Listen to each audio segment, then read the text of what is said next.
Est-ce qu'on peut vraiment générer un revenu complémentaire au poker en ne jouant qu'une seule heure par jour? Pour répondre à cette question, je me suis lancé un challenge très simple. Une heure par jour pendant 30 jours en spin 10 euros et 20 euros. Dans cette vidéo, je te présente le challenge et te fais le bilan de la première semaine. Les règles sont très simples. Je jouerai pendant 30 jours, une heure par jour en spin 10 euros et une heure par jour en spin 20 euros. Je pars avec une bankroll de 4000 euros et l'objectif ce sera d'appliquer concrètement ce que j'enseigne dans ma formation. Je me mets également un petit défi supplémentaire puisque 100% du challenge sera réalisé en live. Évidemment, avec un volume aussi faible, l'impact de la variance va être énorme et ce challenge sert également à montrer à quel point les résultats court terme peuvent être trompeurs au poker. On se retrouve avec SongSim qui est un logiciel gratuit qui nous permet de voir les gains espérés en fonction du nombre de games et également du CEV que l'on a. Donc par exemple ici j'ai mis que je faisais 250 games avec un CEV de 65 et du coup je lui ai demandé de me faire une estimation de ce que je vais gagner et ça on voit que c'est en termes de buy-in. Donc ici quand vous voyez 16 c'est 16 buy-in, donc si vous jouez en 10 euros c'est 160 euros. Donc concrètement, comment on lit ce graphe qui a l'air un peu brouillon au premier abord? Et bien, tout simplement, ce sont des intervalles de confiance. Donc on voit que 50% du temps, en moyenne, je vais gagner 16 buy-in. Entre 30 et 70% du temps, je vais gagner entre 4 et 29 buy-in. Et on voit que plus on s'éloigne dans les probabilités, plus les écarts sont grands. Par exemple, 1% du temps, je vais gagner 83 buy-in, mais également 1% du temps, donc le top 1 moins bon pourcent du temps, je peux en perdre jusque moins 36. Et on voit qu'il y a quelques courbes qui vont très très haut et quelques courbes qui vont très très bas. Donc ça c'est les très faibles pourcentages de temps où ça se passe extrêmement bien ou extrêmement mal. Donc ici on voit que sur un aussi faible échantillon, les résultats ne veulent rien dire parce que 10% du temps, vous pouvez perdre 13 buy-in sur 250 games, même avec un très bon CEV. Je lui ai demandé cette fois-ci la même chose, mais sur 1000 games avec 50 de CEV. Et donc vous voyez que même sur 1000 games, on peut très bien être break-even, ne pas avoir gagné d'argent et ne pas en avoir perdu, une fois sur 5, donc 20% du temps. Il va falloir jouer beaucoup de games, beaucoup de volume pour que ces courbes se lisent de plus en plus vers le haut, puisque dans tout cas, si vous avez 50 de CEV, vous êtes un joueur gagnant.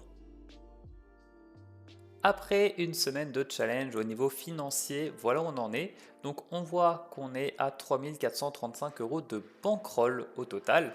En termes de volume, j'ai respecté l'objectif de faire une heure par jour. Ici en 10 euros, on voit que j'ai fait 293 games entre le 1er et le 7 février. Et on est sur un résultat net de moins 150 euros. On a néanmoins des courbes qui sont plutôt bonnes. On voit qu'on run à peu près à moins 20k soulevé, ce qui fait 40 buy-in en dessous de ce qu'on devrait gagner. Avec un CV de 62 en cas de tabling, le fait que je live également me fait perdre beaucoup de focus et donc pas mal de CV. Donc pour moi, c'est un résultat qui me semble tout à fait cohérent. Et avec une redline qui est plutôt bonne, hein, assez agressive, même qui a un peu stagné sur la fin. Il faut juste réussir à rattraper l'écart entre ce que j'aurais dû gagner et ce que j'ai réellement gagné. En spin 20 euros, c'est moins 415 euros sur cette première semaine qui fait très très mal. On voit que au contraire, ici le CV a dégringolé, on s'est pris setup sur setup. On voit que ma redline est complètement plongeante cette fois-ci, c'est certainement parce que je suis tombé contre les notes tout le temps. Par exemple, que je partais sur un bluff, les renotes étaient catastrophiques donc je devais abandonner. Et donc on voit vraiment une grosse différence entre les courbes et surtout entre le CV, on a un drop de 52 CV entre la 10 et la 20. C'est intéressant parce qu'on voit que la variance a énormément impacté mes résultats sur cette première semaine de deux manières différentes. En 20 euros sur le CEV, à cause de la carte distrib, on voit que j'ai plutôt run à lever. Donc là, on est vraiment sur un impact sur le CEV directement. Et en 10 euros, c'est sur les gains nets, cette fois-ci qu'on a eu un gros impact de la variance, puisque mes gains nets sont bien en dessous de mes gains espérés. On finit avec l'analyse de main clé que j'ai joué en live. Alors malheureusement, j'ai dû agrandir et la qualité n'est pas terrible, je m'en excuse, j'ai fait au mieux. On commence contre un fiche avec 7 et 5 off, il décide de limp, je vais évidemment check back. Vient le board valet 5 de rainbow et je décide tout de suite de donc une bébé parce que j'estime que ma main est forte maintenant mais qu'elle va avoir du mal à subir l'agression.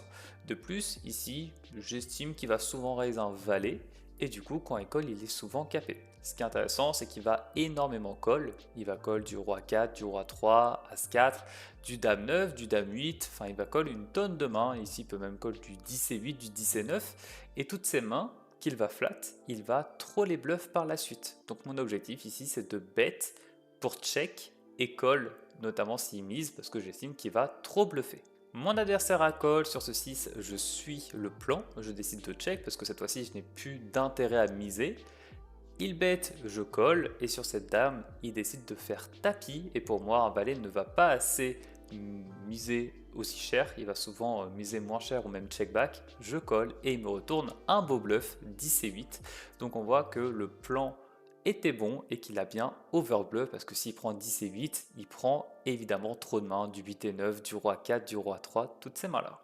Deuxième main, j'ai as suit, je mine raise contre un fiche, vient ce board roi 6-5, il a le droit d'avoir des 6, des 5, des rois, donc je check, j'ai une bonne showdown. Moi mon objectif c'est juste d'aller à l'abattage pour tranquillement gagner contre toutes les mains que je bats déjà.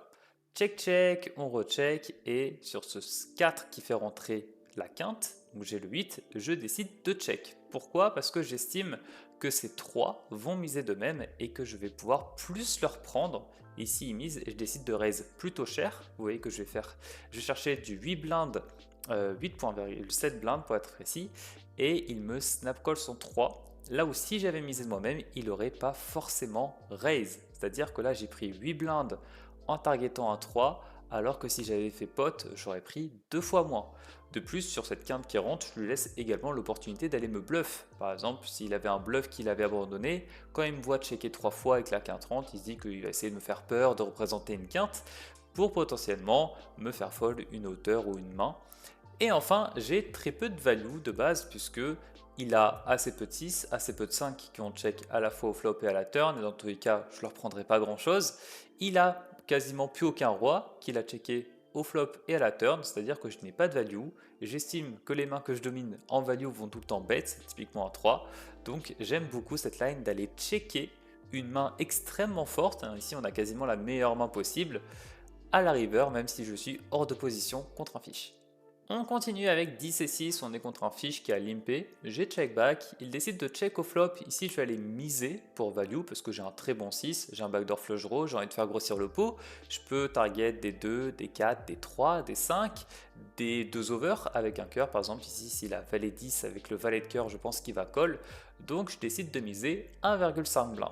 Il m'a call, à la turn il check et je vais décider de check back puisque comme j'ai dit ici s'il a valet 10 avec le valet de cœur, il va plus me donner grand chose. Pour le coup, je pense que les 2 et les 4 qui n'ont pas de draw vont avoir du mal à continuer. Pareil pour les gutshots, les 3 et les 5, c'est pas des mains qui peuvent vraiment continuer. Je bloque les flush draws que je pourrais target. Donc j'aime bien check parce que comme le premier spot, j'estime qu'il va légèrement overbluff à la river. Enfin river vient l'as de carreau qui ne change pas grand chose et il mise qu'une seule bébé dans 5.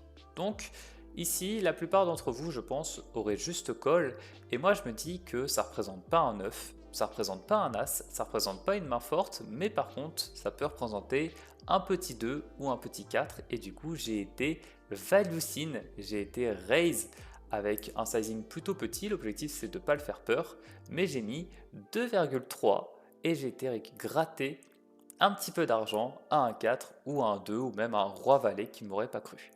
Enfin, dernière main, on a roi 9, c'est un pot que j'ai décidé d'open et je me retrouve contre un fiche, un joueur récréatif qui me il me bet 1,5 bb.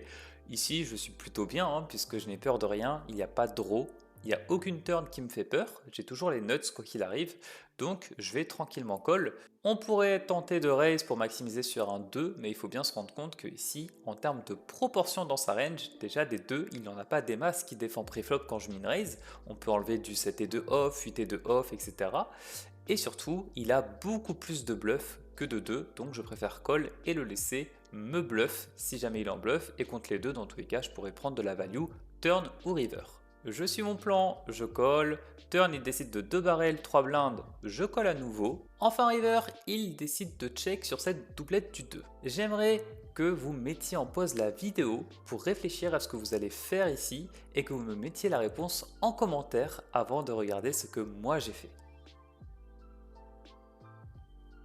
Pour moi ici, c'est hyper important d'aller faire tapis directement. C'est un board double doublette. Globalement, ce que je target en value, c'est un 2 ou rien.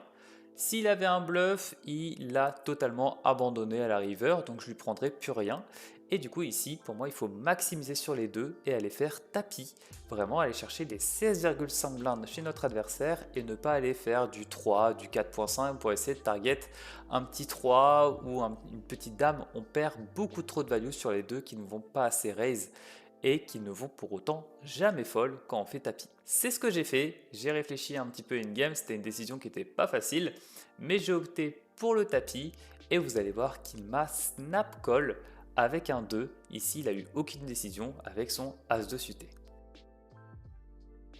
Ce premier récap montre déjà quelque chose d'important.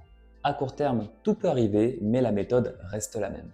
L'objectif de ce challenge est simple, montrer qu'avec une approche structurée, on peut exploiter efficacement les spins, même avec très peu de temps par jour. C'est exactement la logique de ma formation, savoir quoi faire, quand le faire et pourquoi. Le challenge continue tous les jours en live de 11h30 à 12h30 en spin 10 € et l'après-midi en spin 20 €. Je préviens à chaque fois sur mon Discord quand je pars en live, donc pense à le rejoindre. De même, à la fin des 30 jours, je ferai un bilan complet, donc pense à t'abonner pour ne rien louper.